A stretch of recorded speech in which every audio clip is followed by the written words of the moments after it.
All right, here I am, having played with the dog and had some lunch, refreshed my tea. I'm ready to fight France, I think. So I went back and forth for a little bit about which spirits I'd go for. I think probably Swift Strike and Thunderspeaker would be the best, but I sort of wanted to try out at least one of the two expansion spirits, even though they both have some legit issues with France.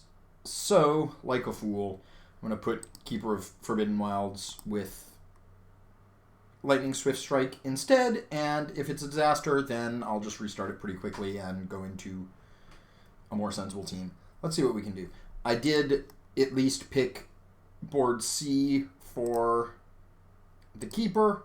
This one has 4 adjacencies with the starting jungle here, which is, I think, about as good as it gets. I mean, 5, really, because it's adjacent to the other board. You know, this one only had... Either of these corner ones is pretty bad. I guess it'd probably be better to not be adjacent to a jungle on this one, so maybe I should put Lightning Swift Strike on D. Let's do that. Come on, let's do that. Let's get C and D and get the Swift Strike on there. All right. This seems fine. Let's go for this. I am, as you might guess from the intro, not confident this is going to work, but we'll see how it goes.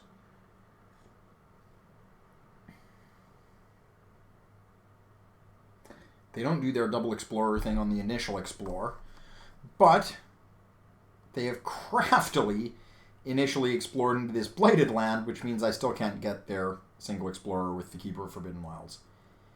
Excellent. Why am I clicking on a land that had an explorer to it? I wonder what effect this is that I'm forgetting about. Except during setup.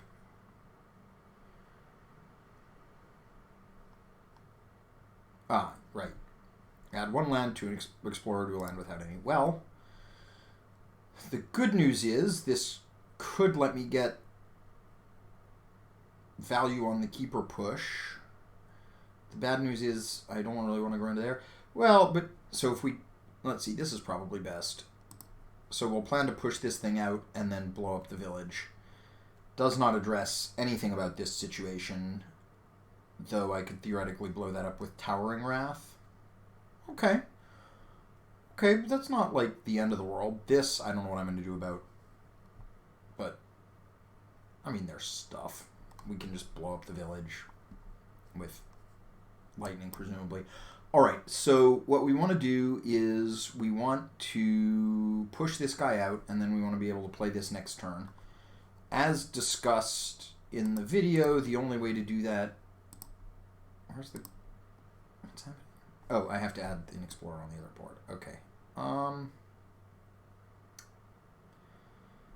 think it really makes much difference where I add this thing. Sure. Alright. So we want to start with the power card because that's going to inform all our other decisions. Definitely a minor. Encompassing Ward is interesting, but not great against... Not as good as some things are against this adversary, though we've got enough ways to thin stuff out that it's pretty defensible. It has Sun, which we like. Doesn't have anything else we like, but Sun's good. We're not going to play it this turn either way. Lore of the Unknown, a classic card. Lore of the Unknown has an issue against France where there tends to be garbage in so many places that with the Explorer proliferation that it's actually potentially quite difficult to target. It does have Fire and Plant, but not Sun. Still, with getting a Sun off the track, that means that using it, we will often be able to 2-card trigger this, which is important. Being able to 2-card trigger this often means we're likely to kill things in our own lands, which means we can Lore of the Unknown things into those lands relatively frequently. Nice. It only gathers one thing. Much less good against France. Song of Sanctity is actually sort of interesting. It only targets mountains and jungles, which is a bummer, but the Explorer next turn is 66% likely to be into a mountain or jungle, so there's that. It has Sun and Plant, which are our two most important. If target land has Explorers, push all Explorers, otherwise remove a Blight. We don't have a blighted jungle or mountain we could get to, which means the downside is if we played that this turn and they didn't explore into a jungle or mountain, it wouldn't do anything. On the other hand, a 1-cost Sun Plant is good. Then we have Renewing Rain. Renewing Rain looks like the kind of card that should be good for us, and probably an expansion card. It's got to be because it's got that symbol, which means it's probably sort of made for us, but they neglected to put Sun on it, which is unfortunate. So it has sort of the same problem that Regrow from Roots has, where it doesn't really contribute to this, which is doubly important because we want to get up to 4 Sun for this pretty soon. Huh. It's hard to say no to Song of Sanctity here, although it's also hard not to imagine regretting not having Encompassing Ward at some point. I guess we don't really have a spirit here that loves Encompassing Ward. Lightning Swift Strike wants places of power, and we're very bad at spreading. So I'm going to take Song of Sanctity. The question is whether I'm going to play it this turn. I don't think it really matters to our growth option. I think either way we make a place of power here, and we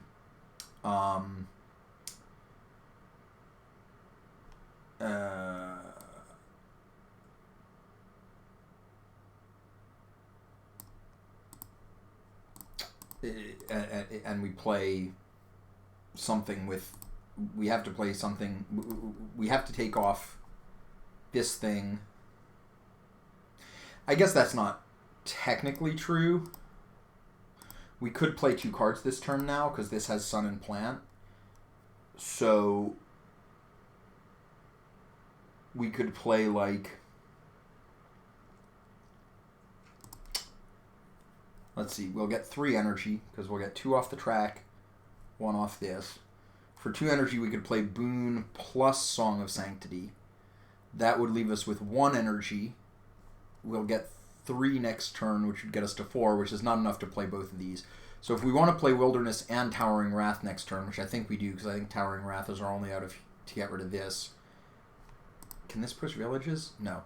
Yeah, okay. So we're not playing 2 cards this turn. So that means we have to unlock the Sun, because we need the Explorer push, because we want to push this guy out. Though,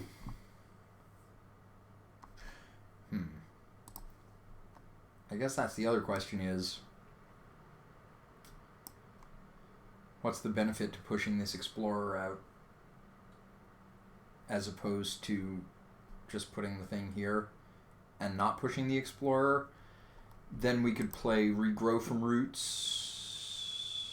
If we don't care about pushing the Explorer out, which would make it silly to have put the Explorer here, but I'm willing to tolerate that. If we don't care about pushing this Explorer out and are just as happy expanding here, where there's just not an Explorer, we could play Regrow from Roots this turn and clear the Blight here, which is actually sort of a problem for us. I sort of like that.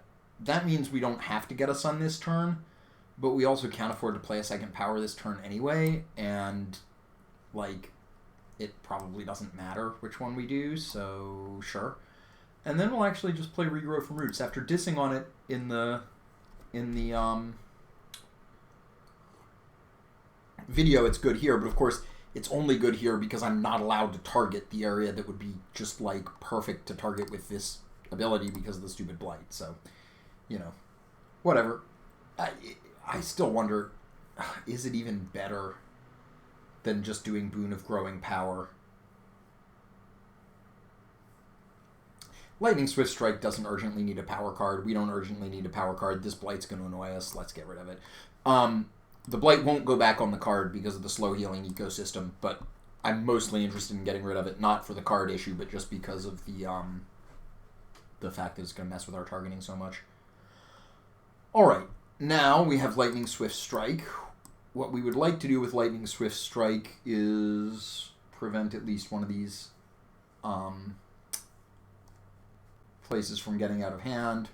Should be pretty doable. I sort of am inclined... Let's remind ourselves of what the growth track looks like. We could get up to 2 energy per turn. Then we're not playing 2 cards this turn. But it's not clear to me we care to play 2 cards this turn. If we do that, then our plan is to shatter homesteads here. Just ignore this. Presumably we'd build a place of power here. We'd shatter homesteads here. They'd rebuild it. Next turn, we'd blow it up by playing 3 cards. We'd need 5 energy to do that, but we'd be getting 2 a turn, so if we did this, we could do it. I always like triggering this earlier and getting up to 3 card plays earlier. We reclaim and gain. Sorry, and not... Oh, yeah, we'd get up to 3 card plays, because we grow into this, and then we grow into this. And then we reclaim and gain, and then it's sort of off to the races. We end up reclaiming a lot, because we have no other way to get power cards, but... Ooh, maybe that's a good enough argument that I, in fact, want to use Keeper to give us a power card.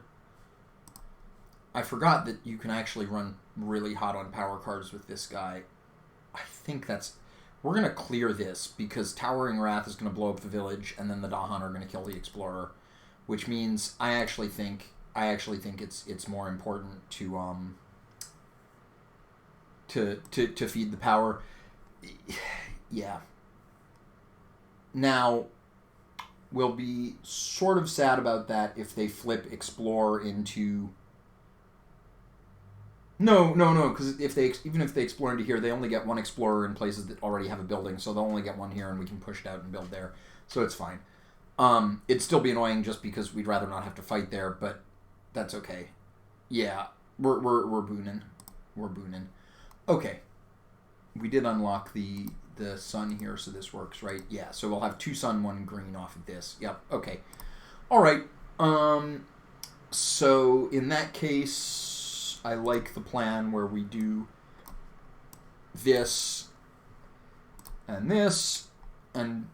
we could play Harbingers of the Lightning, but we don't have anything obvious to do with it. We can just fast it next turn to kill this guy, and then we get to blow up the house again, which we would like.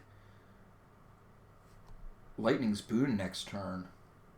Oh, we're going to need Lightning Boon next turn for Towering Wrath here to work. Because it's slow, because they're going to build there. So, good thing we're set up to play Lightning's Boon next turn. Because we're going to need 4 energy for that. 3, 4, 5. Yep, we're fine. Okay, cool. Cool. I actually sort of like this. This doesn't look too bad.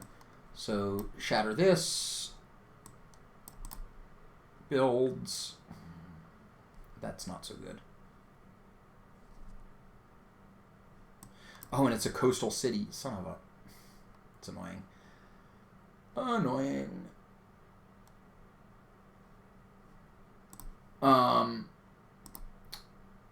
Oof. And the worst... We got the worst Explorer both of these turns.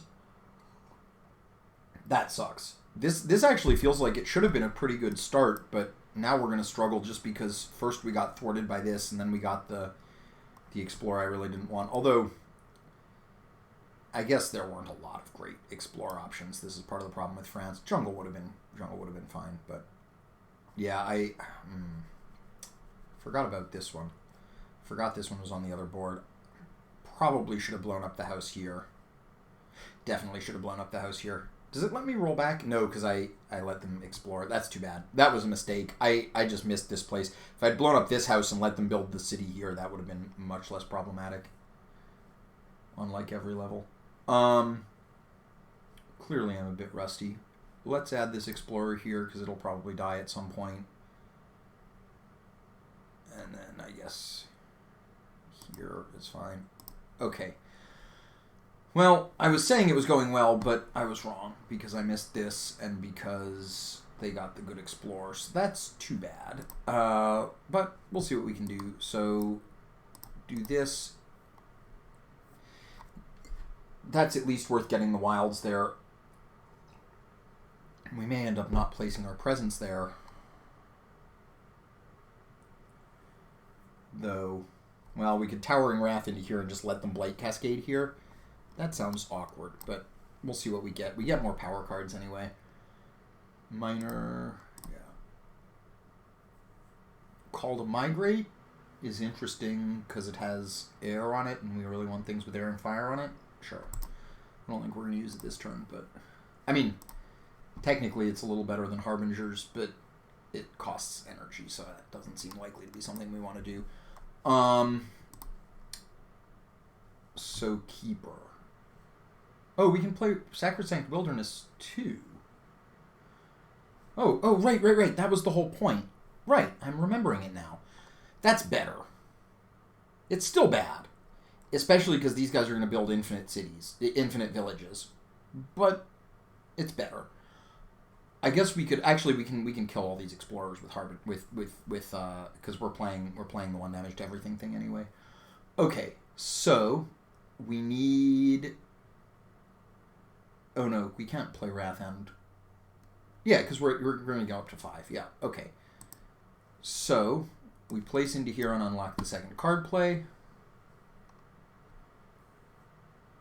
We gain a power card. We're sure as not. We don't need to reclaim for the energy, and we're sure as heck not doing this. We could afford it, but I mean, we could afford the energy.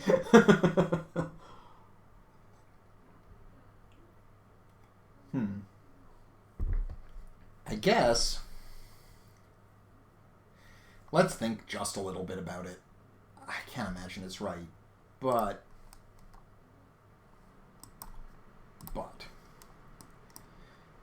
Oh no, because we can't afford to do this without the energy from this. So what I was thinking was we could do this first to put this like here and then put a second one there and just ignore this, but we didn't have enough energy. Given that, we're getting a minor power card of 100%. These are... None of these have like what we actually want.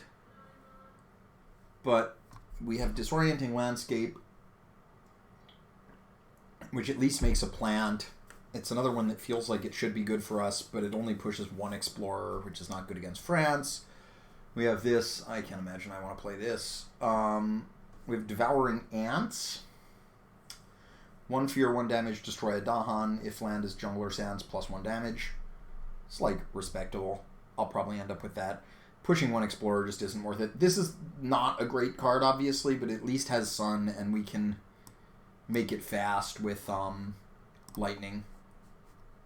But we're not playing it this turn. This turn we're on Towering Wrath and Sacrosanct Wilderness. Wilderness will blow up this. Wrath will blow up this. I guess they're not ravaging here. They're building here, so we could let them build, and we could... Oh, Woo. Ooh. There's nowhere else to target with Sacrosanct Wilderness unless we fast... We can't fast enough things to make this... If we could fast 3 things, we could do spicy things. We could like, push an explorer out of... No, nowhere's really close enough anyway. Oh, well. Still going to be fine. So then we need a presence and energy here, because we need the energy. Let's spread to here, because we're going to clear it. We're going to play Raging Storm. We're going to play Lightning's Boon. We could play Call to Migrate, but I don't... Gather up to 3 Dahan, push up to 3 Dahan. We've got 2 Dahan here. We can just push them into here. We get a fear for it. That seems better. We're going to get blighted here and here. Oh no, because we get to... Yeah, because we blow up this house. We blow up this house.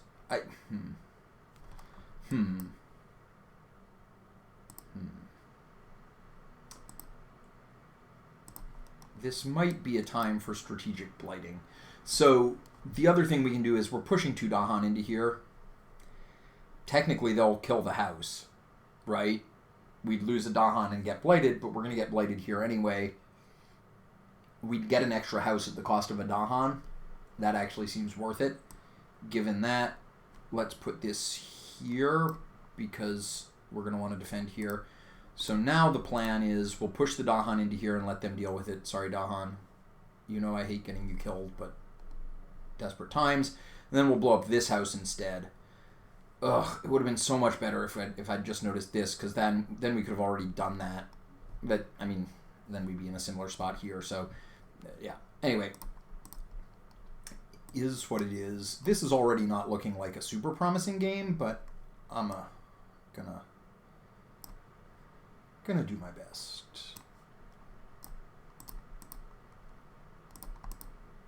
And we go to here, make a fear, boon our friend. So the problem is we can't do shenanigans based on fasting 3 things at once. So we'll Wilderness here for 2 damage. We'll Towering Wrath here. Oh wait, of course. Towering Wrath kills all the Dahan, so we don't actually get to kill the Explorer for free as we should. Just classic things.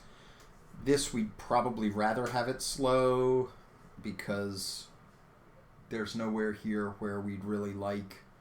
No, it's not in range there.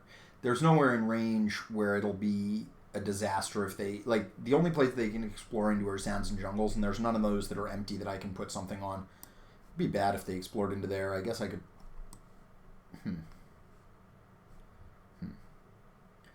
Where'd I put it? I put it into the jungle so that... Yeah, okay. I actually sort of like that. There's certainly no reason to punish those who trespass now either. Missionaries arrive. This is the one that I said you always want to stop. The good news is we can contribute a lot with wilds without doing anything, because I don't really care about discarding Song of Sanctity and Devouring Ants. I probably need to reclaim next turn anyway. I can't imagine there's like a Song of Sanctity plus Devouring Ants turn that's good enough. We gotta curse the tongues of the missionaries. During the next normal Ravage, cities do +3 damage. We're already getting rocked the only place with a city, so that's fine.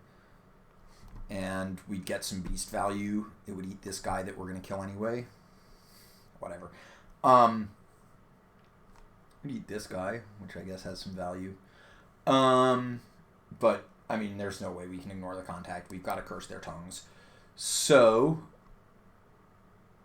do I want to forget Devouring Ants or Song of Sanctity? Well, this pushes all explorers. It's only a push, but it's probably better than Devouring Ants. Though, where could they still explore for their last one? It's sands or jungles. Well, this targets sands and jungles, so... Oh, yeah.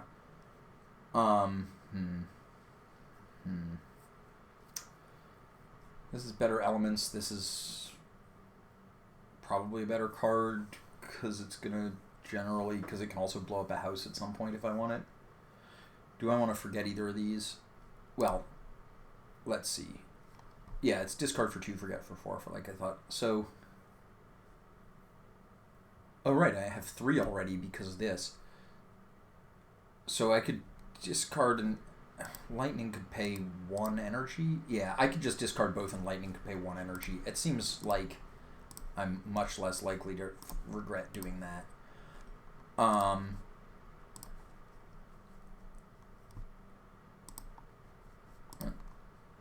Pay 1 energy. There we go. Okay.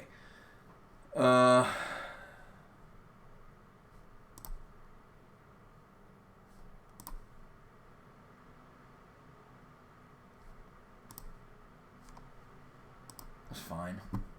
Each player removes an explorer from a land with Dahan. Fear cards can't actually kill explorers here.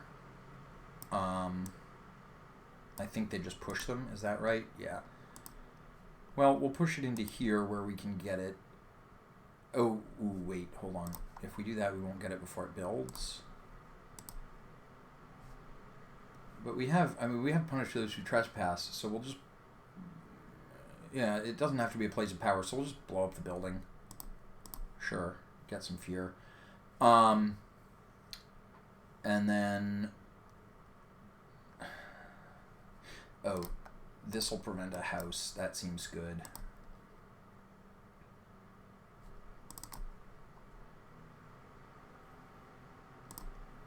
I've had better Ravages.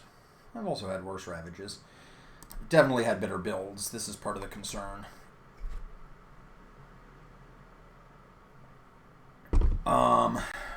So now we need to add Explorers to lands without Explorers because they're the worst.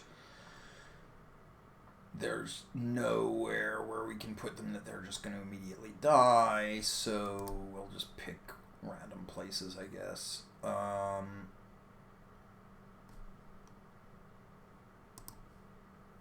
Okay.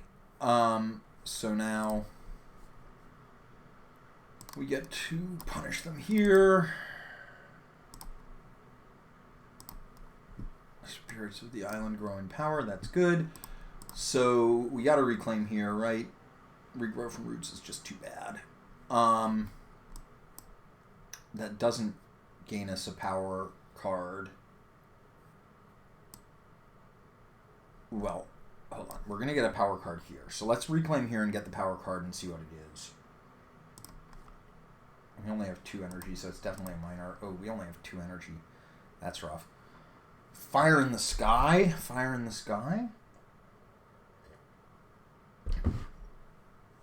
That would be Fire in the Sky and Quicken the Other Friend would be the play then. That would be all we could afford. Whereas if we took Enticing Splendor, we could afford a Shatter Homesteads. Enticing Splendor, does it do anything?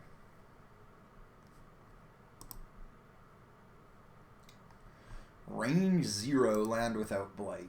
If it weren't range 0, it would do something. We could gather this guy out, but it's range 0. I think we're going to want to quicken our friend this turn, which means we're talking Fire in the Sky. Oh, wait, never mind. We have 4 energy. Ooh, well, hold on. Right, I always forget we get this after. So 4 energy is different. 4 energy, we're talking about Raging Storm plus Lightning's Boon. Raging Storm, do we need it anywhere this turn? Would be really good here. We would love to Raging Storm here. What's the... It's 3 fire, though. The only way we can get that is by playing Fire in the Sky. Fire in the Sky, Lightning's Boon, Shatter Homesteads. No, that's not true. Lightning's Boon, Shatter Homesteads, Harbingers would also... We would Shatter... Raging Storm here. Harbingers doesn't really do anything to address any problems this turn. We can't possibly address this. Ooh, Fire in the Sky. Fire in the Sky Shatter would address this. We'd Fire in the Sky this, Shatter this. There's some appeal to that. Then we can't play Raging Storm. But we don't get a Blight Cascade, and this is tomorrow's problem. It's tomorrow's problem, but we don't have a Shatter.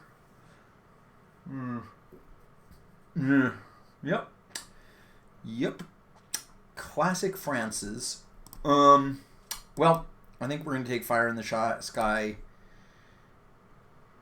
Shatter Homesteads, Lightning's Boon, because that is the only way we don't get wrecked here this turn, and I would rather not get wrecked here. Also gives us Lightning's Boon on this Comrade, which is good. So reclaim and gain. It's gotta happen. We've only got 3 energy, though we could get 5. We need 5. We could get 6, but we can't get a power card here because we just need the energy. Yep, only one legal thing to do, which is make a place of power here. We're currently fine here. Maybe we don't need the Lightning's Boon. Maybe we instead want to get more people. If we got one more Dahan in here, we would kill the enemy. Oh no, because the problem is Towering Wrath is the only thing. Well, we get Towering Wrath here. If we Towering Wrath here, we don't get blighted. That's nice. Oh, actually, Devouring Ants. No, that's Jungles and Sands. It's range 1 from a place of power, so because we ended up here instead of here, we can't target this. We could clean this up. Cleaning that up before a build would be pretty good. So we could do like Towering Wrath, Devouring Ants. That would clear up a build and clear up a Ravage. That's gotta be right. We'd end up only getting Ravaged in one place. We'd end up with some bad builds that we didn't really have anything... What is this? Stop this. We ended up with some bad builds we didn't really have anything to do about. Wouldn't trigger this to clear out the Explorers, but there's no urgency. Can we do better? Nope. I mean, technically we don't have to clear this. We could just let it get blighted. It's not the worst. Because the village would still die, and we're probably not staying on Healthy Island this game, and like it seems really unlikely Keeper's going to want to extend into here as opposed to going further into the middle of the board. That would mean we didn't have to get booned this turn. If we don't have to get booned this turn... Oh, I guess the other interesting thing is if we're getting booned this turn and we don't... We could do this. That gets us punish those who trespass. And then we make this fast. We make this fast. We get, like, our thing into here. We blow this up. Still getting blighted here. But it's fine. We get our thing into here at fast. We blow this up. Or we just get our thing into here fast. I don't really want to go this way, though, right? Like, this adds 0 targeting solutions. We get our thing into here. We do 2 to this, Towering Wrath this, and kill it. But we can do that at slow, actually. So, here's the other option. We let this thing... We let the Dahan die taking care of this. Then, what we plan to do is clear this out with Towering Wrath plus Devouring Ants. That does 2, 4. They're not building here because of the sickness token, newly introduced in the expansion.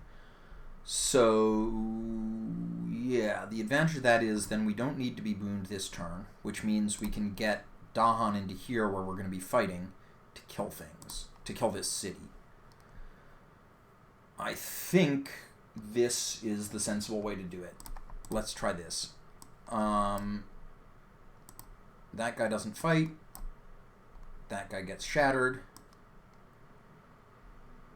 Can we do anything better with this than just getting in one guy? No. Do we want this guy or this guy? I think we want this guy because then we can get it back. We're not pushing him. Oh, we have Thundering Destruction. Destroy a village. Huh. Okay, well, that... I'd forgotten we were getting Thundering Destruction. That opens a new option. Let's think about this again. So now the option is... We can do... No. Yeah, actually. So Fast Towering Wrath plus Fast Devouring Ants would kill this city. That means if we do get quicked, we don't get blighted here. And we don't get blighted here. We don't kill this city, but it saves us a blight because we win all the Ravages this turn, and then we worry about this in the future.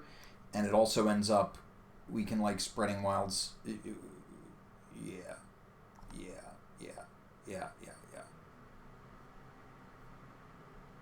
Yeah, I think actually I like that even more. I think I like that even more, especially because there's not going to be anything next turn where we're like wild about making it fast unless we reclaim, and we really don't want to do that. So here we go. Final answer. Oof, this is a complicated one. I love this game. It's so complicated. So we do that. We boon our friend. Then we use Thundering Destruction to take out that thing. So now we're winning here, sort of not very convincingly, but we're doing it. What we're going to do is we're going to do Towering Wrath. Oh, that was next to two of my things. Wow. Okay, that's a lot better. That's a lot better. So now I can Devouring Ants, like... I wish I could target here. It would be so good. But I can cost them a build by Devouring Antsing here, right? That seems great. Yeah, okay, that was great. When exploring once per board, place a village instead of an explorer. Weirdly enough, that doesn't really do anything. Because, like, once they get to build, they just turn into villages anyway. And it sort of makes it easier for me to use this. I think that's actually sort of good for me. It's not the best, but it's fine. On each board, add a beast to a land without blight that has a village. Alright. Sure. This is why I'm not... Whoa! We got some defense from that event! I wish they wouldn't immediately... It's probably because of how quickly I... But what was that? That was... Defend 1 per Dahan. I love it when Defend 1 per Dahan bails me out. That was great. That was great. Oh, wow. Wow. Oh, love it. Love to see it. Love everything about it. Each player removes an explorer or a village from a land with beasts. Wow, I was hating on that beast thing being fiddly, but now it's actually going to get a village for us over here. I die. I guess, yeah, this is the only other beast, so I guess we get this guy. Don't want to push it into there. We could push it into there because they've got a bunch of sickness, so it makes it least likely to upgrade into a house. I buy that. I'll obviously be upset. Wow. Wow, we had a lot of fear cards too, and this one also would have bailed us out. Unrest in land with Dahans. Let's definitely get this. And then I guess we'll get one of these guys. I wonder if it's going to get... Hopefully it doesn't get replaced with a village. Come on. Oh, there we go. Somehow, but... Yeah, it lets me pick which one to replace. If I replace this one, does it keep the unrest? It does. That's cool. Ooh. Oof. Double explore into sands. Well, that's always... I always have such mixed feelings about that. It means any of these we can win in are good, but... Oh, I see. Oh, it was picking the one... This is picking the one where they get a house instead of an explorer. Huh. I don't think I want to give him a house here because I think that... Yeah, I want to give him a house here. I don't know if that was true, but they get just an explorer if we give it to them here, and just a house if we actually I think we'd rather give them the house here because then they get 2 explorers here, which means we can theoretically clear it out with 2 damage or with with Raging Storm. We sort of have to fight here. We could lose a presence. It wouldn't be the end of the world. And then let's get the house here and 1 explorer here because we're a little more likely to fight here because of the Dahan. That seems fine. Oh, right. And now we have to click lands. So how does this work? I always forget how their escalation works. Pick a land of the shown terrain. Oh, jeez. Oh, jeez. If it has... Oh, jeez. So we just have to get blighted somewhere over here. Ooh. And then I guess we got to add a village here or else we get a blight. Where are we at? There are 6 left on the card. We're going to have to kill some next turn, though. So, like, yeah, whatever. Where do we want...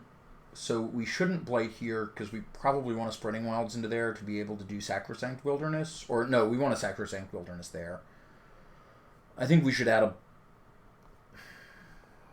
Should we add a blight here? Where are we more likely to win? They're going to at least miss a build here, so maybe we won't get blight cascaded here. Oof. Oof. I forgot their escalation. That's brutal. Yeah.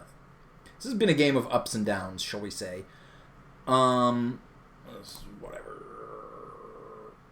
Oh, wait. No. They're going to Ravage Sands next turn. Okay. Okay, so now we get to play the how many sands can we clear game. Unfortunately, I do not think... Oh, son of a... Ooh, that's not going to clear all the explorers, which means we won't get the wilds there. Double explorers strike again. Is there anywhere we can get a wilds? We could get a wilds here where it doesn't do us any good. But not getting a wilds does us even less good, so here it is. So now we don't have any good targeting solutions on this. Oof. Oof, oof, oof. Well, the good news is we can gain a power card this turn and we can definitely get a major. We're going to have 7 energy with, like, nothing obvious to play. We can't pay for this because we haven't gotten our income yet, but we need something to bail us out. Unlock the gates of deepest power! This is one of my favorite new cards. It's not happening here, but if you can kick this, it's very fun. It is, needless to say, not what we need. This targets mountains and wetlands, so useless. This is like the most complicated nonsense ever, but potentially useful to clean up somewhere where we can't deal with this turn. None of this does anything, right? So this adds an unrest and a sickness. Or remove any number of unrest, sickness, any number of tokens that are good to do 1 and 3 damage each.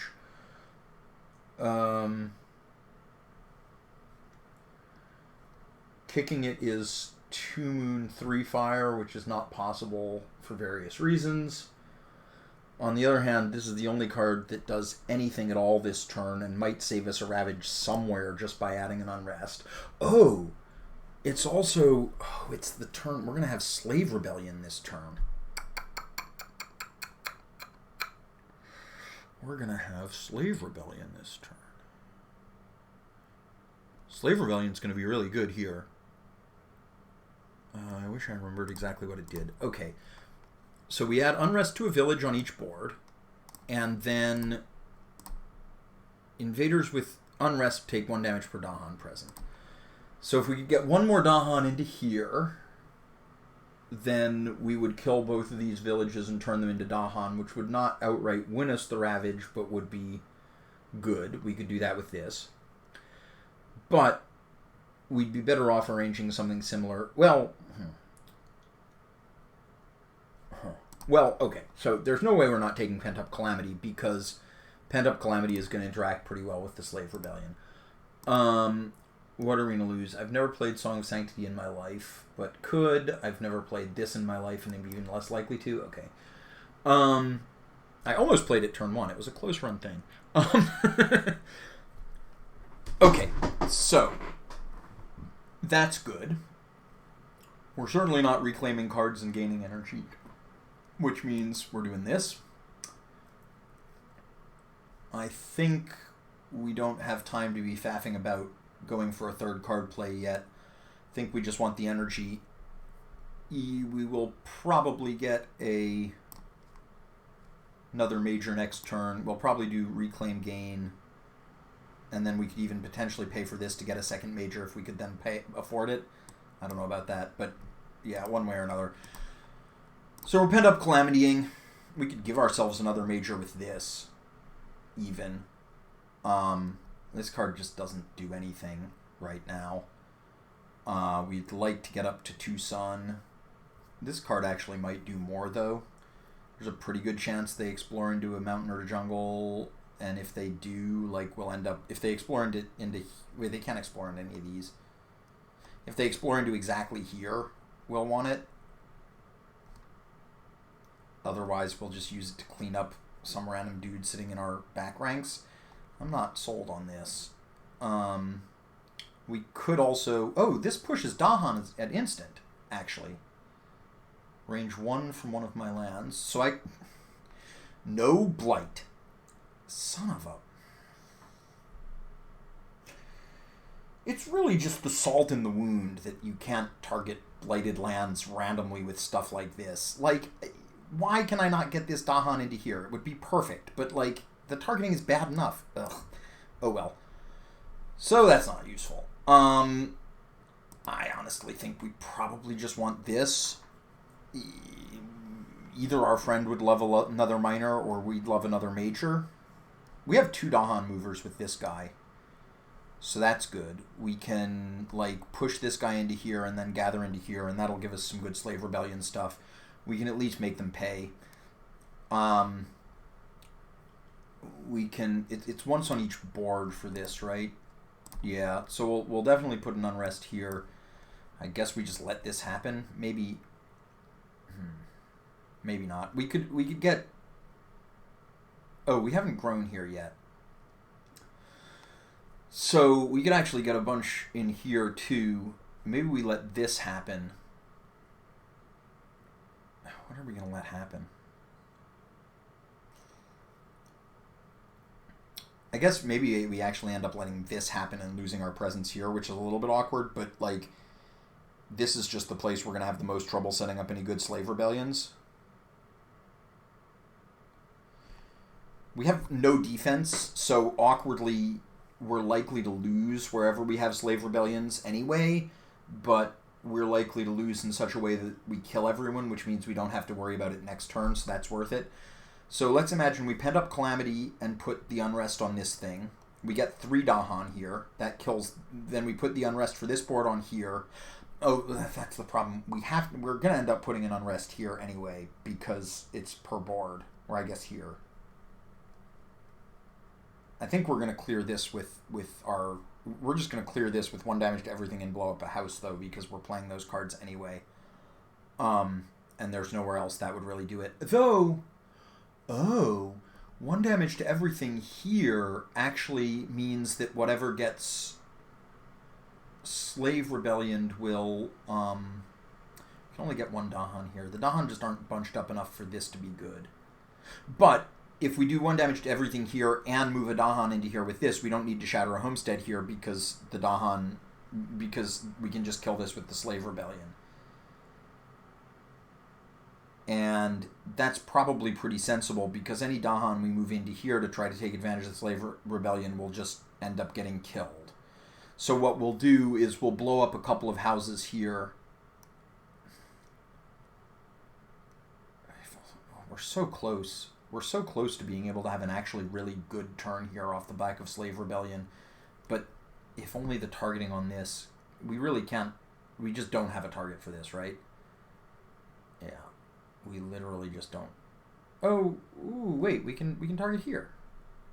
We can target here. Targeting here means this doesn't get blown up because we only have 2 Dahan in there, but maybe that's okay because they don't build. They don't build, and then we can just do it next turn and remove tokens to kill them last thing if we felt like it anyway. I guess that's the other question. What if we remove... Is it better to remove this token here than add the Unrest here? It does 1 fear and 3 damage. That kills this.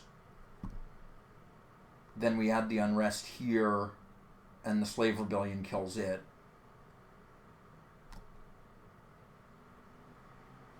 Yeah, and then everything here dies. So that means we can use this to get enough Dahan into there to get that to work. Only 1 will die. And then that means we have Call to Migrate available over here and Harbingers available over here. The problem being we don't have any way to get good Unrest in both these places.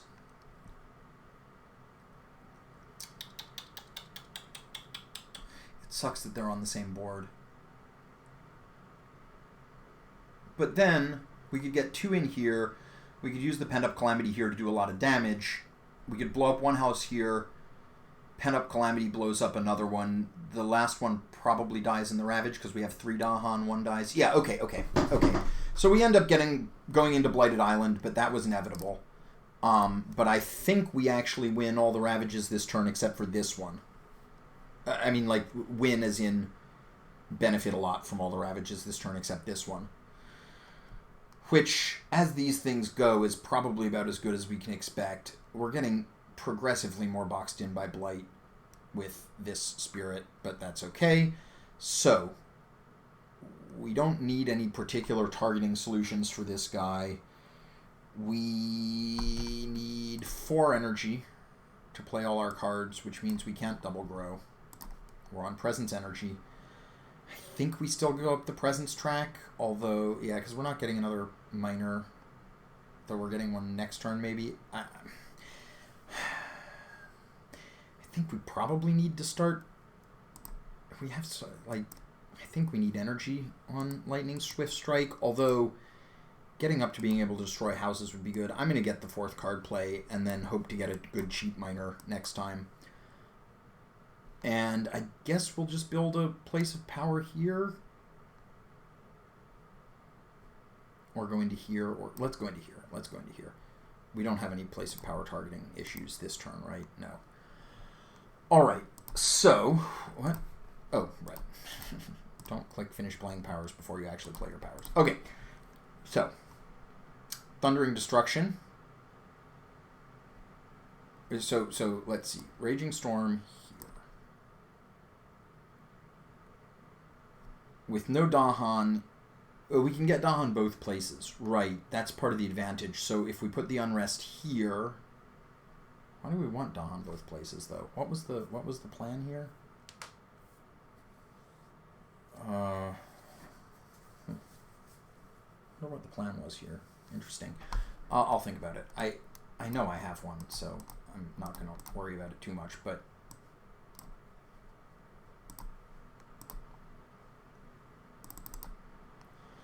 so we'll unrest this guy. They'll turn into a Dahan during the thingy, and that means we'll have 3 Dahan here. 1 will die, the other 2 will kill them. We'll Blight Cascade. This is definitely a game where going to one of the Blighted Island cards that doesn't have very much on it might kill us, but whatever. We're also going to get blighted here, and there's nothing much to be done about it. So, Call to Migrate. We can get 2 Dahan in here. And then we can get 1 Dahan in here, but it doesn't do anything. I guess we can get 3 Dahan in here because we can Harbinger into here and then gather into there, or Harbinger into here and then gather Bush from here, and that makes a fear. But then we have the problem where we blow this up with Thundering Destruction. And then one of these, there are 3 Dahan here. One of these gets blown up. There are 4 Dahan here. There are 2 Dahan. They kill. Yeah, okay. So, we don't want to do it in that order. We miss out on a fear. Harbinger into here. Call to Migrate. 2, 1, 2, 3. Then... Oh, I didn't have enough... Wait, I don't have enough... What? Why can't I use Thundering Destruction and Call to Migrate it fast? Why wouldn't I be able to do that? I have 3 air. Oh, because I only have 3 air. Oh.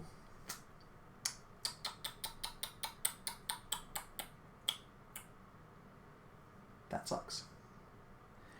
That sucks. In that case, what happens if we only get 2 Dahan into here? Then it doesn't get cleared, but we can clear it next turn. That's acceptable. That's acceptable. So what we have to do is this. and then we have to do this. There are various events that could have let us have both, because we get another event after Slave Rebellion, but it's just like not... It's not worth the risk, I don't think. Oh, well, we're on terror level 2, which means, like, maybe we could have counted on some fear cards. During the next normal ravage, each city does +2 damage. That doesn't do anything. On each board, add a sickness. Ignore sickness during builds this invader phase. Well, that's interesting because we can use Pent-Up Calamity to turn that sickness into damage later. I think we should put it here probably for that reason. And then probably here because we can get rid of more of them. Yeah. Okay. Each player adds Unrest to land with or adjacent to beasts. Invaders skip their normal explore and build in lands with beasts. Interesting. Does this... So, like, that saves us a Blight Cascade here. That's got to be worth it. That saves us a Dahan here, which has to be worth it. There's no point in doing it here.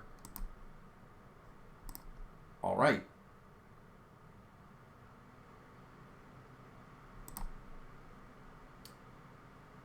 On each board, immediately add a village and a city to an inland land with no villages.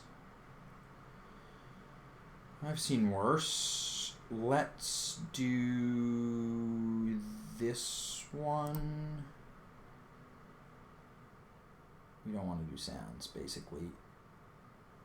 Actually, let's do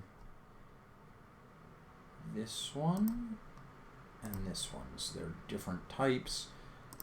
We get to kill both of these villages. That's much better. Sadly, there's one stupid explorer left there who gets to build. Coastal lands. Alright, well, I've seen worse. We still have to add explorers to things. Oh, they're ravaging here, though, so we can actually kill that dumb explorer if we just get rid of the building, so that's fine.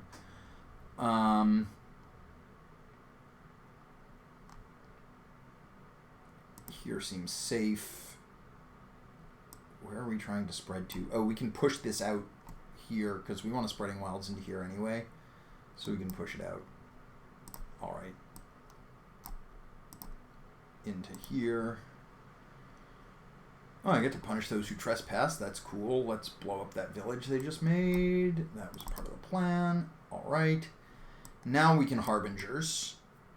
Where are we fighting next turn? So... we could Harbinge something into here. We need to try to win this fight. Sadly, there are 2 dumb explorers left here because of the... That sucks. I mean, they'll just die, but they'll Blight Cascade. I guess we've got a lot of Blight to give at this point, and I don't really care if this coast gets blighted. I'm not going to try to spread the wilds onto it all that much. Should we push this Dahan into here? My feeling is yes, because we're going to have to try to do something here. Wait,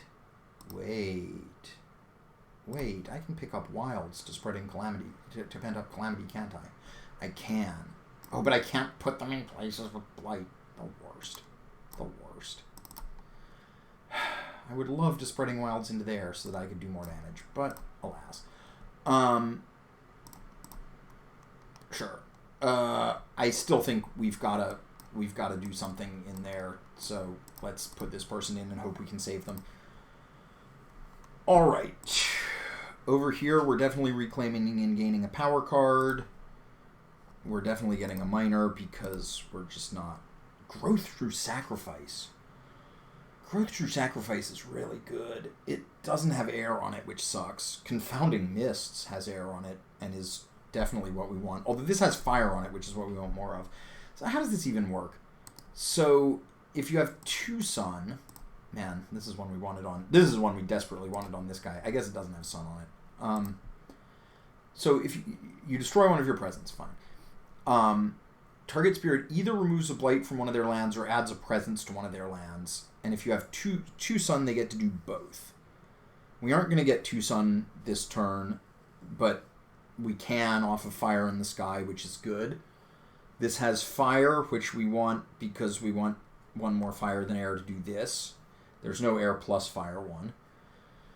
Doesn't affect the board at all, other than removing blight, which is look, there's blight in one of our lands here, for example. Like, that would be fine to get rid of. Why did we not lose our presence there? I wonder why we didn't lose a presence there. Huh. We could pick up the blight. It won't go back on the card immediately because of their non-sensibility, but, I mean, not having the blight to get cascaded is pretty sweet. Obviously, ramping is also good. Like, we could grow through sacrificing on this guy in order to ramp Keeper is just a good deal. If we can afford to do that, I think we want to do that pretty handily. It doesn't make air, but it's fast itself, so it also doesn't consume one, so that's fine. Like, we could take this, but it's just not good, and it consumes an air and doesn't take an air. I think we probably just want to help Keeper ramp up with this thing. This turn we'll play it. We'll get rid of one of our dumb orphaned presence we don't care about very much. We'll get Keeper another presence. They do have to add it to their own lands, which is sort of unfortunate when you're Keeper, but we only have one here, and we can place one here, so we actually have non-places of power we can develop.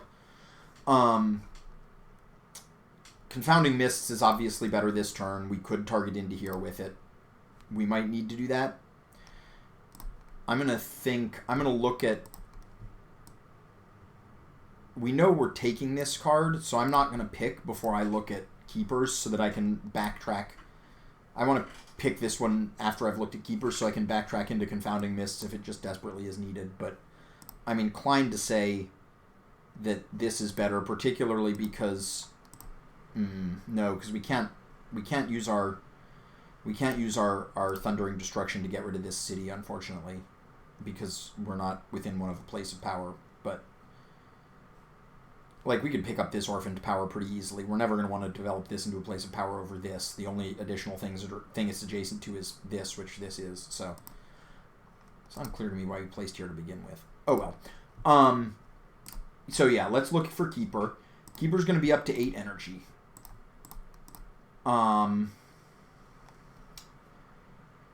Keeper's going to be up to 8 energy. We're going to need to reclaim and gain an energy.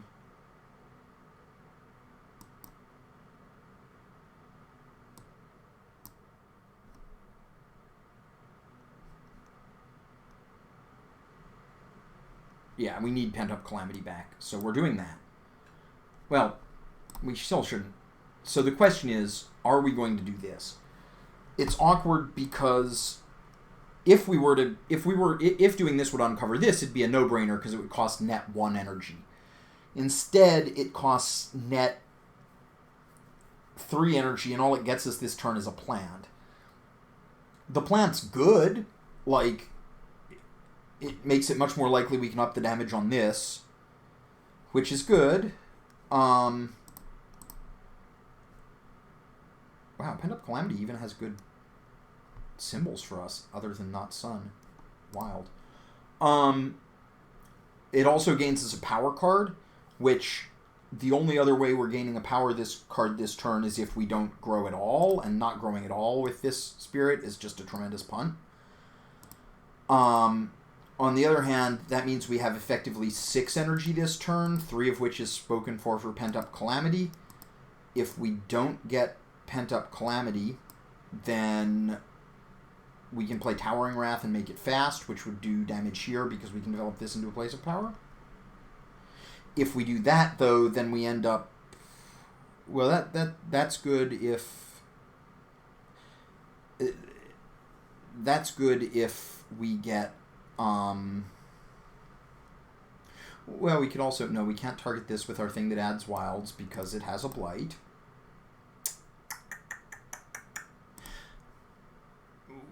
In order to Towering Wrath, we'd have to get quickened, but we're probably going to get quickened, especially because there's a pretty good chance that our other... I think we should pay for this. I think 6 energy is going to be enough this turn. Well... How bad is this turn? It's not a disaster if we just let this go. It is a disaster if we just let this go, but we won't just let this go because we are going to be able to just blow up this house for free, which means we suddenly win it. We sort of have to fight here. On the other hand, we blow this up, we defend 4.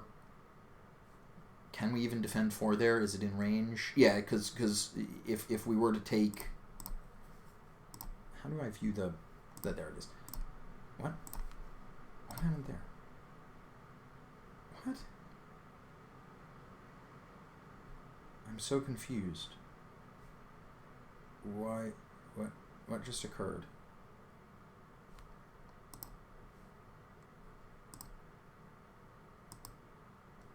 Okay. What? Why?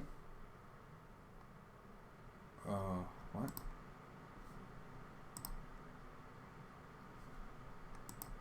Okay. There we go. I could target Confounding Mists. I don't know what was going on there. I could target Confounding Mists into here and still quicken. Yeah, I think we actually want to do this. I think we want to get... The concern is if we don't do this, we end up with 8 energy this turn that we can't really spend doing anything very effective. I guess we Calamity into here for 3, and then we Towering Wrath into there for 2, and then the Defend 4 would be good enough. But I really don't want to have to take the Defend 4. I'd really, really rather be able to ramp myself, maybe even so much that I'd let us lose there this turn. I don't know, it's tight. I think I want to get another major. And I think we want to build up the energy because we want to be able to keep doing this. And I think we want to put this here because we want to be able to do the thing. So, given that, we're going to look at the majors. Death Falls Gently from Open Blossoms. 4 damage. If any invaders remain, add a sickness. So if we make that fast, I believe that just kills everything in the space. Because we killed 2 villages, and then we get 6 damage off of Pent Up Calamity. We're 1 mana short of doing it. Or 1 mana short of doing it. And because I committed to... Oh, no, this is our growth option anyway. We're 1 mana short. Brutal.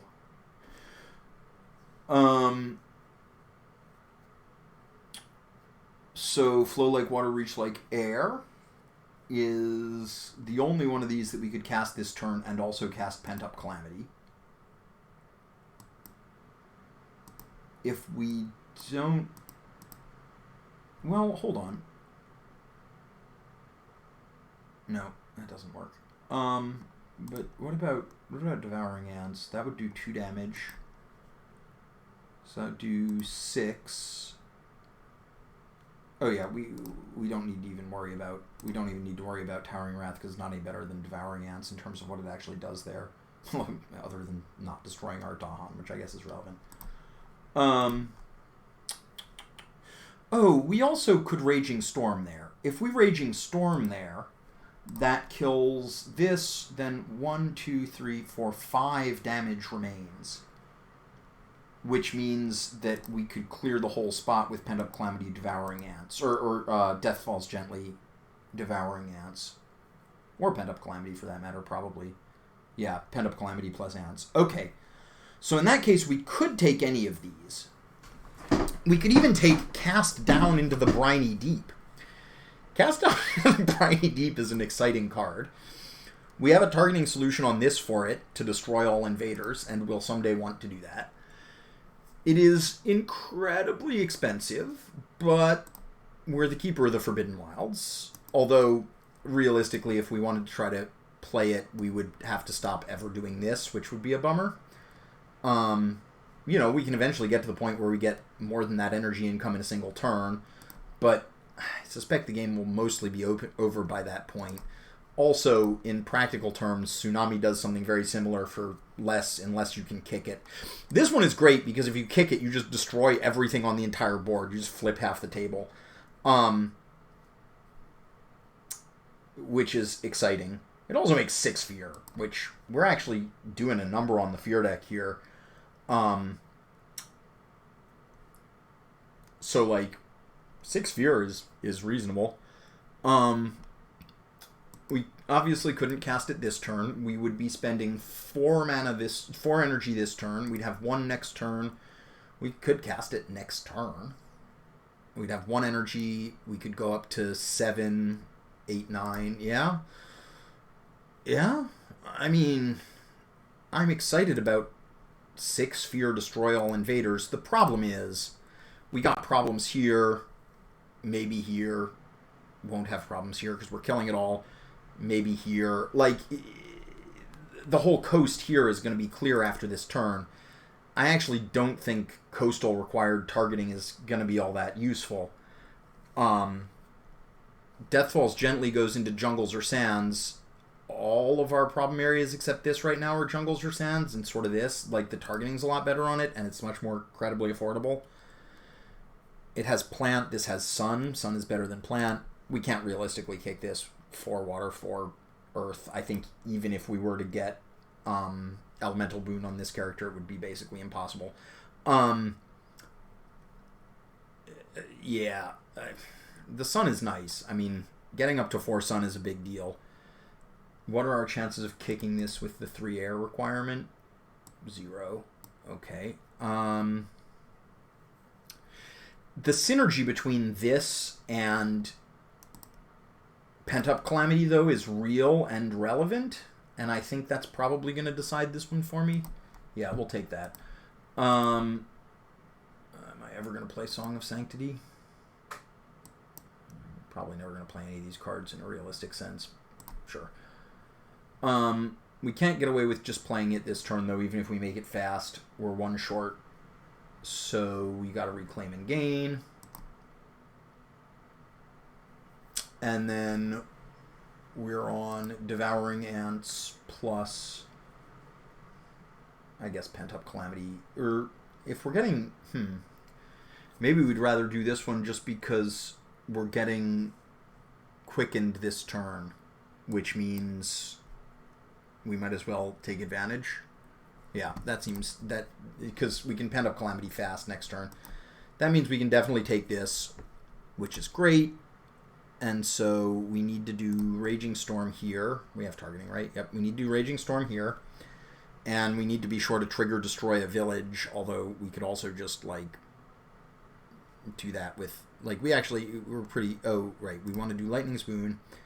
We've already got Thundering Destruction that's going to get this village. We can't afford Shatter Homesteads, so we play this. Unfortunately, that's sort of a bummer, because it means we trigger the Destroy a city, but we can't afford to do it because we need to destroy this village instead. That's okay. I would qualify that as a first world problem. The only issue this turn, therefore, is going to be that unless the event bails us out, we're going to get Blight cascaded here, but since we have 8 Blight to play with and nothing bad is going to happen based on the event, I'm not super concerned, especially since all this stuff is empty. I'll probably cascade into here just so we can push into here with this if we need to, because the Blight's annoying, but... Alright. Boon. Storm.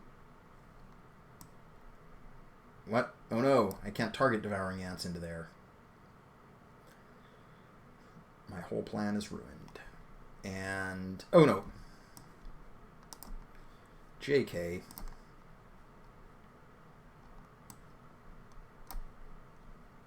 I can target Devouring Ants into there.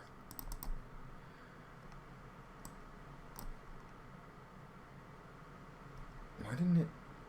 Oh, if any invaders remain. I did that in the wrong order then.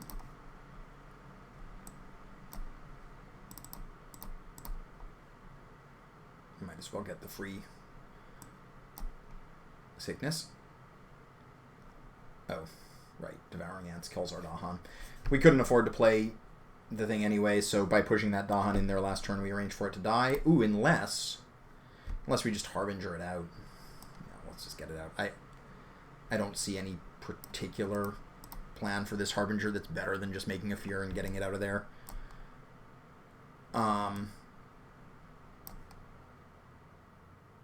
Alright, so that was good. Rising interest in the island. So either we return the top card of the Invader deck and add villages, sounds terrible, or we return the top Fear card to the box during the next normal. That doesn't mess with our Ravage. We'd obviously like to do this. we'd like to do it so much that I'm willing to discard or lose some cards from over here if I really need to. But let's see, where are we at already? We've paid. Yeah, we're halfway there just on the paid stuff. How bad would it be to have to reclaim next turn with this character? Our energy's so bad it would not be good. But you know what? I could probably forget.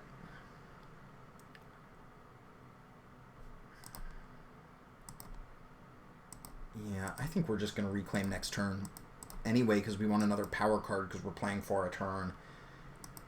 We get another growth through sacrifice. We have some good cheap interactive stuff. Let's just discard. I don't think there's any reasonable way we don't reclaim next turn, so let's just discard some cards. And so now we return to the top fear card to the box. So we're closer to terror level 3, which is nice. On each board, add a beast to a jungle without blight. 1 fear if invaders are present. Free fear. That's another fear card. Does that get us... I wish that had gotten us to terror level. I wonder how many... Yeah, it's a way just to get to 3. And then we just put one here, I guess. Get the free fear. Ooh. On each board, add wilds to a land with Dahan. I love adding wilds. I mean, sure. Alright. Each player adds unrest in a land with beasts, sickness, or Dahan. Alright, let's stop the Blight Cascade here. And then let's set up to fight this better, I guess. Defend 6 in all coastal lands. Invaders don't build in coastal lands. Okay. This one is looking manageable. This one is looking manageable. They didn't build anywhere. Then they explored into jungles. Let's add a village here, absolutely, because we should be able to deal with it. I don't want to add... I mean, we're adding a village here or here, and I'd rather have it here, I think. It's just easier to get to. And then we're adding a blight somewhere. Let's add it here. This is sort of maybe somewhere I'll want to target someday with wilds. And then we add explorers to lands without explorers. So we can definitely put one... They're ravaging coastal lands this turn, so we can put one here. And then not worry about it. And they're... Let's see, we can put one somewhere where it's unlikely to come up, like here. Sure. Okay, so what we'd really like to do, what we'd like to prioritize here is... So what do we have? Spreading wilds? We only have 2, so we can push 1 explorer out of a land without blight, of which... I mean... Oh, actually, we can target into here. If we push this explorer out, then they'll just die in the ravage, which will prevent a build. That's great. So let's just push it into here, because then maybe someday we'll hit that with 1 damage to everything. Alright. So, this board's fine for the ravage. They're going to build here if we don't do something about it. That's not a concern. This is a concern. We need to get involved with this board. Over here, we're reclaiming and gaining, and there's not really much to be said about it. We're definitely getting a minor. We just have way too few energy too little energy. Add a beast, or if target land has beasts, push up to 2 explorers. So we could push 2 explorers out of here, not obviously useful. Could add a beast, definitely not useful. Fleshrot Fever. Fleshrot Fever, actually, bizarrely, is pretty interesting here because we... it makes itself fast. Targets jungle or sands. So we could target, say, here. And it adds a token that is useful for... And it would be useful this turn or next turn. And it adds a token that's useful for Pent-Up Calamity. I think it's got to be that. 1 damage per blight is fine. But, like, even with our terrible blight management, it's not actually any significant amount of damage. So, let's not. Alright. Over here, I guess we shouldn't commit until we see what we're doing over here. Over here, I think we got to be presencing and just getting another major. Like, we've still got bad cards in our hand we don't care about. We've still got tons of energy because we're the keeper. Do we have tons enough of energy that we just want to keep going on energy? I think you pretty much always keep going on energy with keeper because you can't have too much, because like once you have too much you just fill out this track by paying for it. So wait, hold on.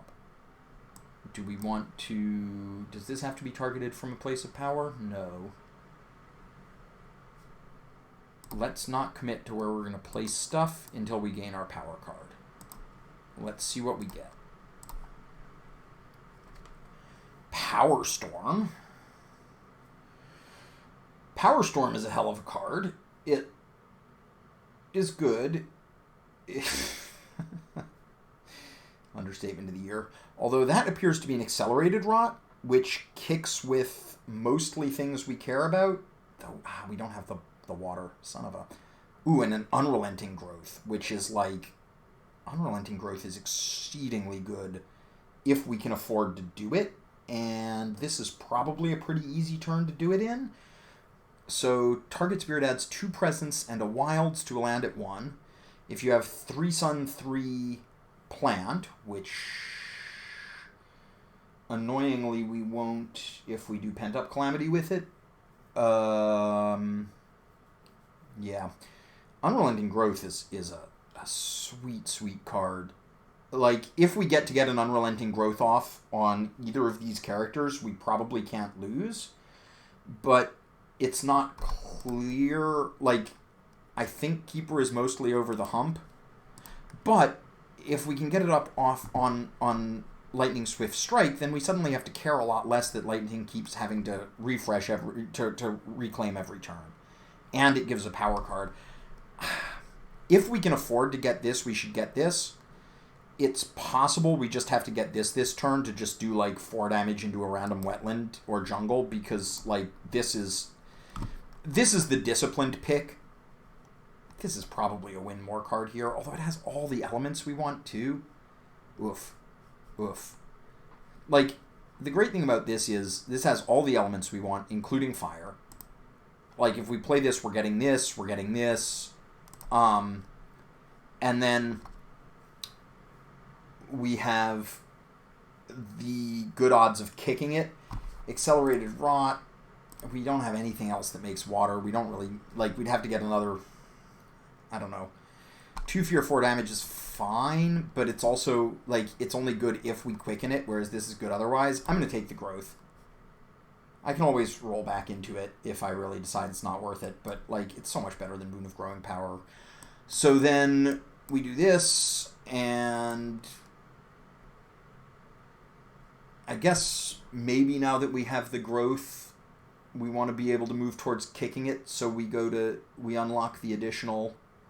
Yeah, because if we get extra card plays, we can weave in growth too, which basically does something very similar to paying for the extra growth, except, like, arguably better if we can afford the card play. And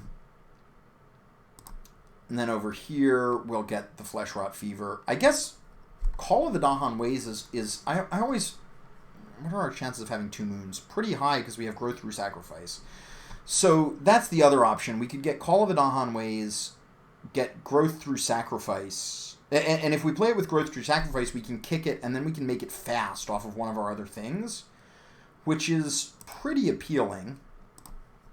Replacing, well, and even replacing Explorer with a Dahan. Like, we're short on Dahan here, and there are things that are on a low enough margin that replacing a village with a Dahan will make a difference. Like, heck, over here, replacing one of these Explorers with a Dahan this turn would just win it for us. I'm going to take Call of the Dahan Ways. I rarely need an excuse to take Call of the Dahan Ways. So, let's see. We've got, in terms of coasts, we have just these 2 issues, and we can address this one by playing just Call of the Dahan Ways and making sure we can budget to make it fast. I like that. That leaves Pent-Up Calamity to deal with this spot. Now, this adds a Wilds, which means if we just fast this, if we just make this fast and play this, then we add the Wilds here with Pent-Up Calamity. We add the Wilds here with Unrelenting Growth, and then Pent-Up, and it doesn't matter who we ramp into here. It'll probably be Lightning, but like either one of us can get into there, and then that adds the Wilds. We remove the Wilds in this. That does 3, 6, leaving 1 Solitary Explorer, which is fine. This is pretty good. Here we're left with a Dahan and a Village. Here we're left with a Lone Explorer. We don't do anything about this, but we can potentially do stuff about this next turn. We don't do anything about this, but we do trigger Punish Those Who Trespass for 4 damage. For 4 damage, which will clear most of that stuff out. We can probably deal with the rest pretty easily. We don't have a targeting solution on it with the destroy house off of Thundering Destruction, but we can get a house here with Thundering Destruction. If we trigger, we will, yeah. Okay, so we can play Growth Through Sacrifice.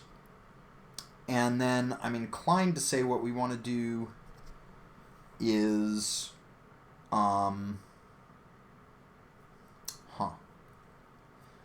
Interesting. I'm sort of inclined to say what we want to do is this. Wait, no. Let's just...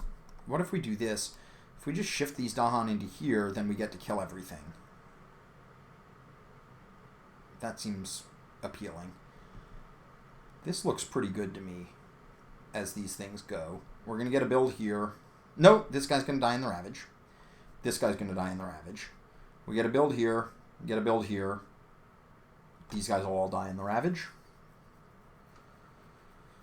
That looks good to me.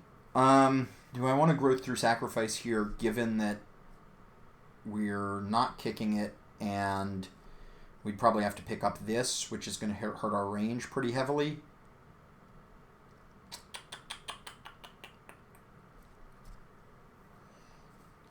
It will hurt our range.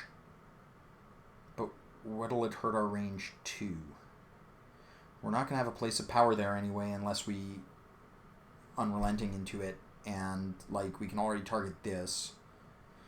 It'll hurt our range specifically to this for Raging Storm, but only if we can't play Presence first, and like there's a pretty good chance we can double grow next turn. Yeah, okay. This is fine. I think we're actually probably going to win this game, is my feeling on this one. Ooh, I can actually punish at fast speed and just kill all these guys before they even get to build.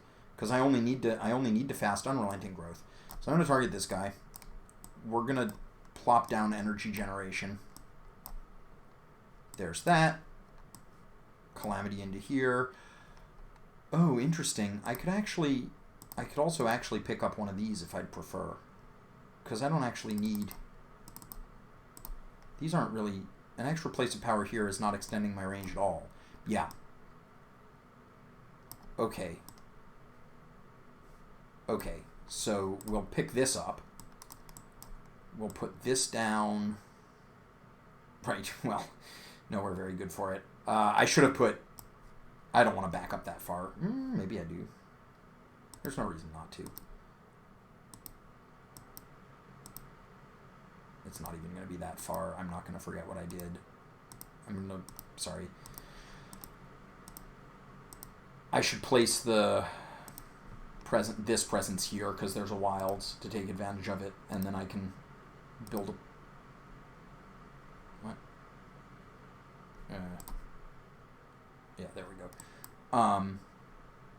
So we place this here, and then we did this, this, this, this, this, this. There we go.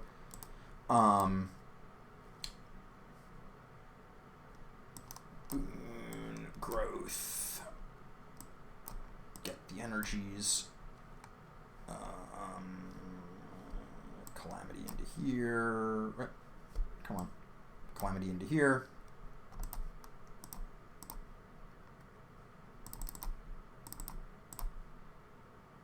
Wham, wham, wham. Excellent. Call of Dahan ways only targets places that already have Dahan. Good thing I had already decided to use Harbingers of Lightning here. I didn't do it so that I would win the fight. I did it because it was required for my play to be legal. And I promise I did. I don't get fast Thundering Destruction. I don't need it. Correct. There we go. Oops, I don't want to target myself. There we go. We could remove a Blight from here, but I don't think there's any reason to do that since we're already in Blighted Island. I think we'd rather do that. Punish those who trespass. Punished. All right. Each spirit chooses independently to destroy 2 of their presence, forget 2 of their powers, take 1 from Blight from the Blight card, and remove it from the game. I think we can just... We have so much Blight to give, and we're not actually giving it at this point that I don't think we have to... I think that's a pretty clear choice. Add 1 sickness to the sands or mountains with the most villages or towns, minimum 1. So, I don't even have a choice. Why did it make me click for that? Whatever.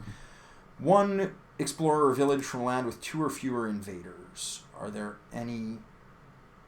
I mean, we might as well... Oh, wait. They're about to build here. We don't want to push that guy into there because they're going to turn all these guys into villages, which is too bad. I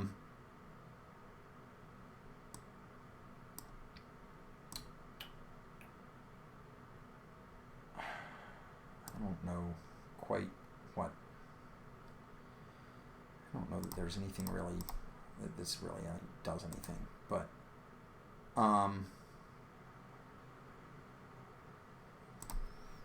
good to talk. Less good talk, but I'm pretty confident we'll be able to take care of that. It's really the only problem left on the board.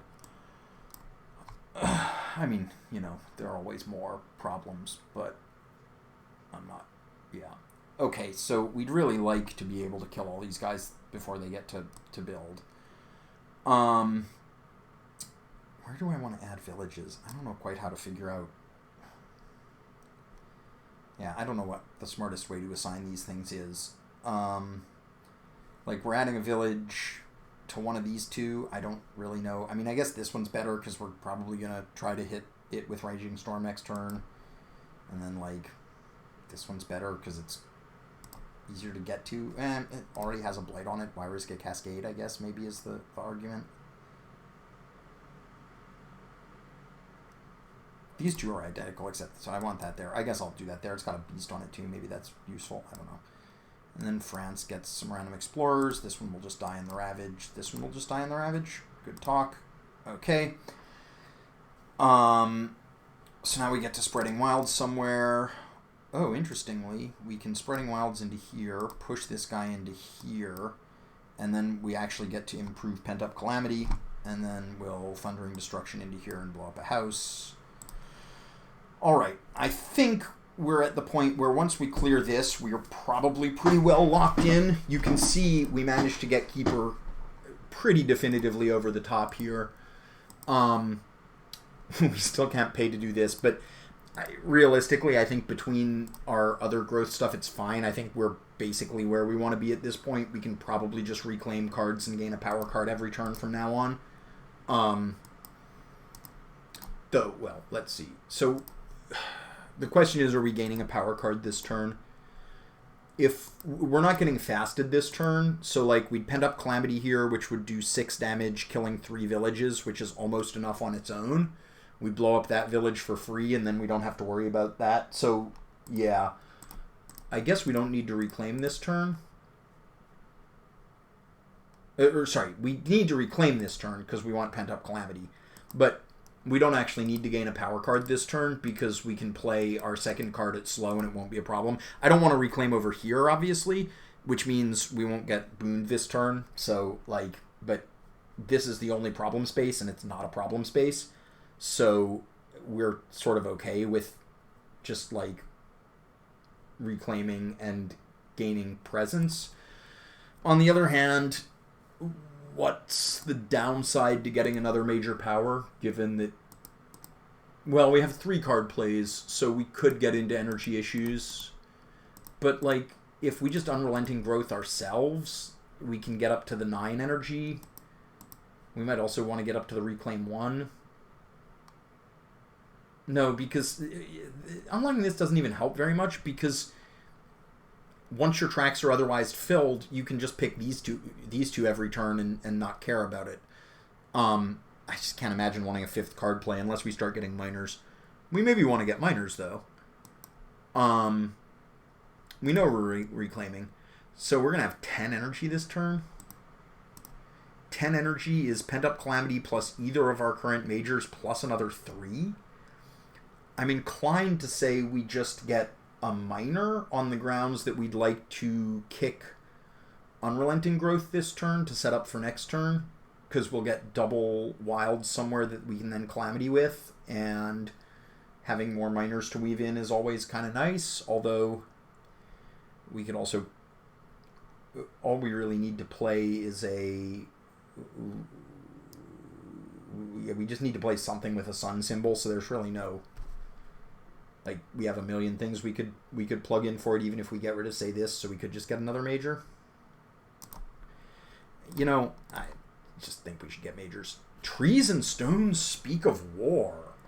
That's got to be really good. It's cheap. We can afford it this turn. It has the sun that we need. Strangling Firevine is also sort of interesting. It's difficult to target. No, we've got a place of power here, and we can gain one here trivially. It destroys all explorers, adds a wild in the originating sands, and does 1 damage per wilds in or adjacent to target land. Costs too much this turn to weave in if we also do Unrelenting Growth. We don't really have to do Unrelenting Growth, although we'd sort of like to.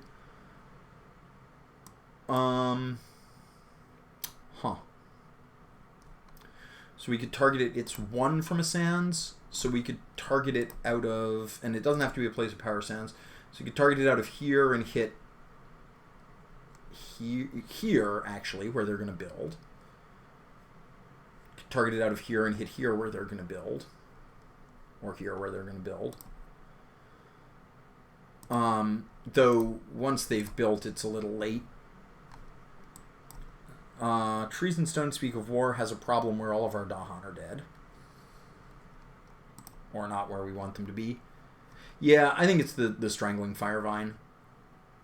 It does a lot of damage, too. If you can kick it, which we can. Let's take the Firevine.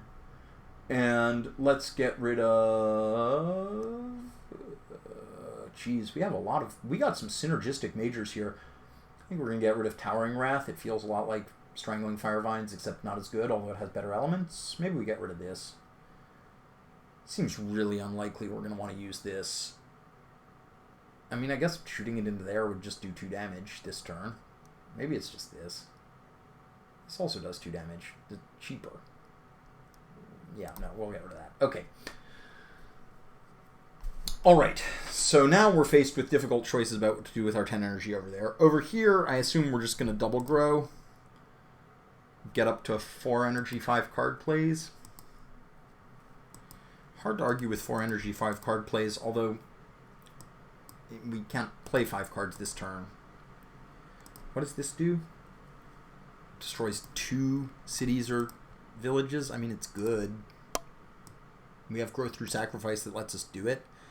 Alright, so what if we get the 5th card play and the 4th energy, and then next turn we'll have a really good turn? Is 5 energy going to be enough this turn? No. 5 energy is not enough this turn. So, what if instead we do this, and we just get... 7 would be enough this turn, so we could unlock the 5th card play. I think we probably just want more energy, though. I think the dream of the extra kick power is probably not all that important. We might want to blow up the house here. Oh, the Shatter Homesteads can do it, even at longer range. So let's... I don't think we actually care about extending our range beyond here, though, because everything's dead out there at the moment. So we'll do this anyway. And then we just play all the cards. The very advanced strategy of play all the cards. Okay. Having played all the cards, what are we doing over here? So we're going to... How are we going to deal with this? Pent-Up Calamity is going to deal with it. What aid does Pent-Up Calamity need? What if the aid is Devouring Ants? That's 2 damage. No, well, it's 1, 2, 3, 4, 5, 6.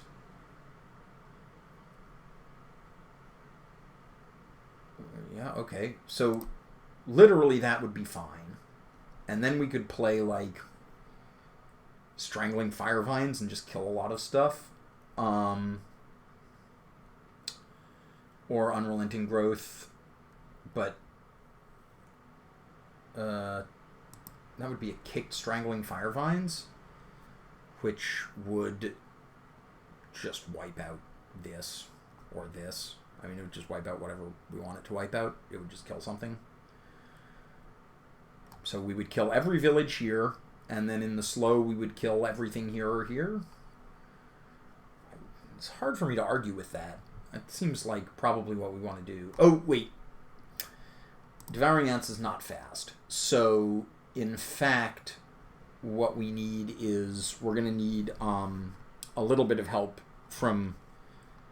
If they kill one house, or if they just, like, Fire in the Sky is a waste because the thing would die. So if they just shatter homesteads, or they kill one house there with shatter homesteads or thundering destruction, and we're fine. Okay, fine.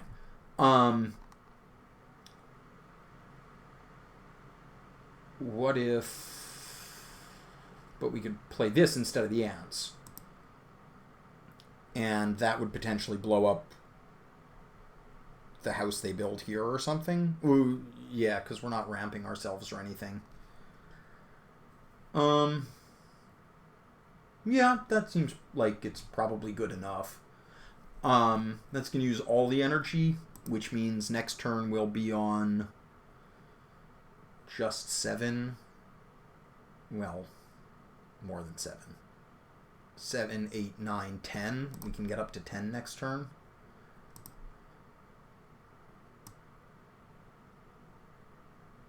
Or up to 11 if we... Yeah, no. I think this is fine. I think this is good. It's like, this is sort of a waste of mana. It's only going to be doing 2 damage, and this also does 2 damage. Oh, but does it get us to... It gets us to more damage within our lands? Does it get us to... Oh, it gets us to this. So... What? That does... It still only does 4 damage, though. So being able to split it doesn't really do any good. So this would do 4 damage here, which would just kill everything. Yeah, so let's save the energy. Alright. So then we're in a Raging Storm here. I'm inclined to say that we want to stop the build there, which means we just blow up the thing with Shatter or Thundering. Let's make sure we do this right.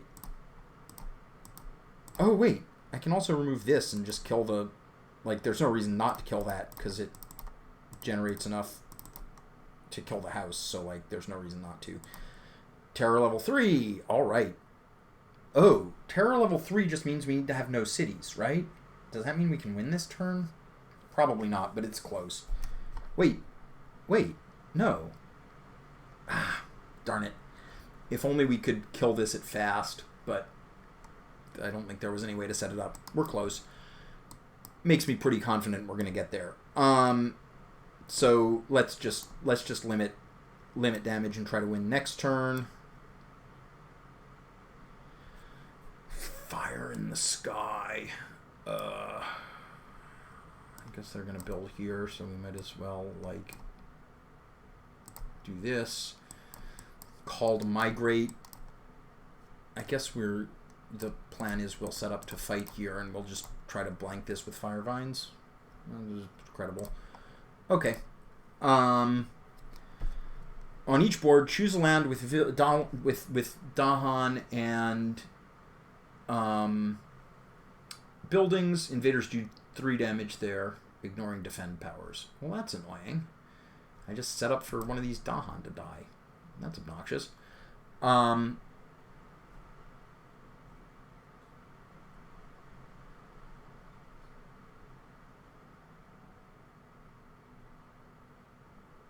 each board, choose at least 2 Dahan. What is this? What is happening here? Where were we at on this step? It thinks it's still on reprisal against the Dahan. Oh no, it was just highlighting what it does. We're on the beast step now. I see, the flower marks what steps we're on. Each beast deals 2 damage. Remove any token that destroys a village or a town. So I can kill these 2 explorers. That seems probably right. And then on each board, choose a land with at least 2 Dahan and 2 villages or towns, which that just won't happen. Alright, so these guys die, that guy dies. Yep, sure. Fear card. Skip the next normal explore, but still reveal a card. Well, that's cool. Defend 3 in all lands, whatever, fine. Skipping the explorer is really not going to do anything. But we're not quite going to immediately win, but it shouldn't be a problem. They built a coastal village? Sure. Or coastal city? Sure. They don't actually explore, but they do add some random explorers. I don't think it matters where I put these things at this juncture. Alright. So, Strangling Firevines might as well go here. We were setting up to fight here, but all we need to do is... Oh, wait. I can target here. I don't think it matters which is the originating land, but I'll pick this one, sure. So that kills that city. Punish kills this city. So if we can just kill this city during the Ravage, we win. Or presumably we don't have to wait until the Ravage. We have so many ways to kill cities at fast. We can just pick up the... Yeah. Alright.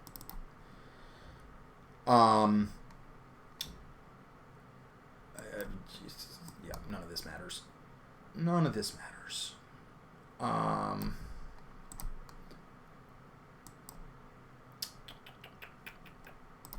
Clearly we reclaiming gain over here. We're just gonna... It doesn't... Yeah. This game is over. We're just gonna play cards until it ends. Any number of our cards will end it. Pent Up Calamity can kill everything in that spot. So we'll do that, and then do this, and then do this, and we'll fast ourselves, and it'll be fun. Why am I gaining a power card? Did I pick to gain a power card? Oh no, I'm getting one with lightning. Right.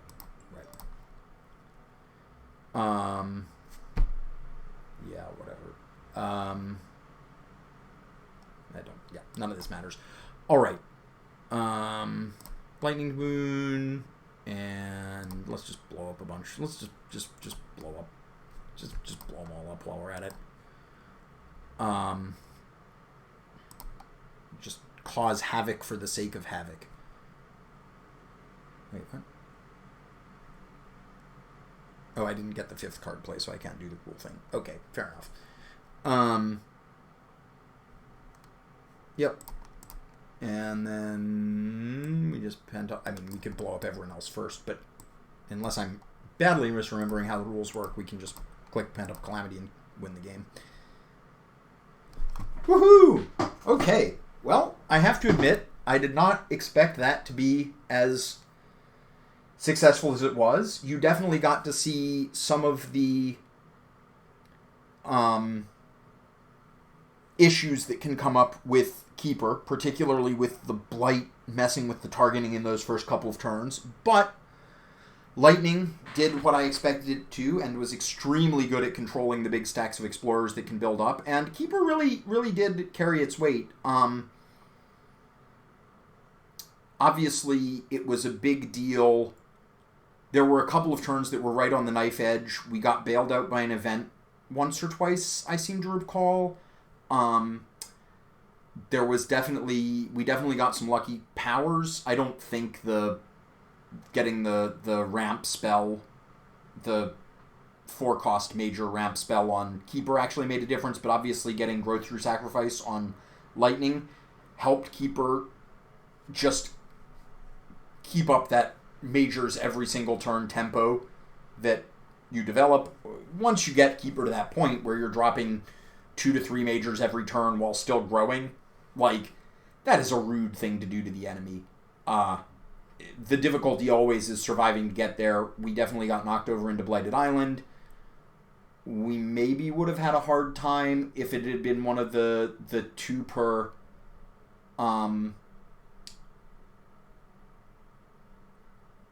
player Blighted Islands, although I guess that was a 4 per player and there were 6 left on it, and we burned 2 of them on an event that we didn't need to. Yeah, we never actually got Blighted again once we got into Blighted Island, though we could have had a Cascade if we hadn't had one of the events save us. On the other hand, it was either an event or a fear card, and that was a point in the game where we were getting 2 to 3 fear cards on the average. 2 fear cards, I guess 1 to 3, but we were getting at least 1 fear card every turn at level 2 or 3. At that point, if you're we're losing the Ravage by an Explorer, but you're waiting for 2 or 3 level 2 fear cards to resolve, you're probably not losing the Ravage by an Explorer. But yeah, there you go. That is Lightning plus Keeper versus France 6, and I would say that France was soundly kicked off of our island, so good job us. Thank you for watching. I don't know when or if I'll do another one. I sort of want to show off the Beast Spirit, but also I do sort of find it very difficult to play and not very good, so my morale for it is not super high. We'll see. I might also do... I might do a test game of, whatever ludicrously high difficulty I can come up with, and then just throw, Spread of Rampant Green plus Serpent or Keeper plus, I don't know, maybe just those 2. Maybe I'd also throw in Lightning, because I think making those, as you saw there, making the majors fast is extremely good. It's possible I'll decide I want to do, the biggest challenge I can find and see if I can throw those 3 against it and manage it. Depends on how I'm feeling. Obviously, if you're enjoying the series and you really want to see one of those, feel free to comment, and that'll increase my chances of being inspired to do it. But in any case, I hope you enjoyed. Thanks for watching. Catch you later.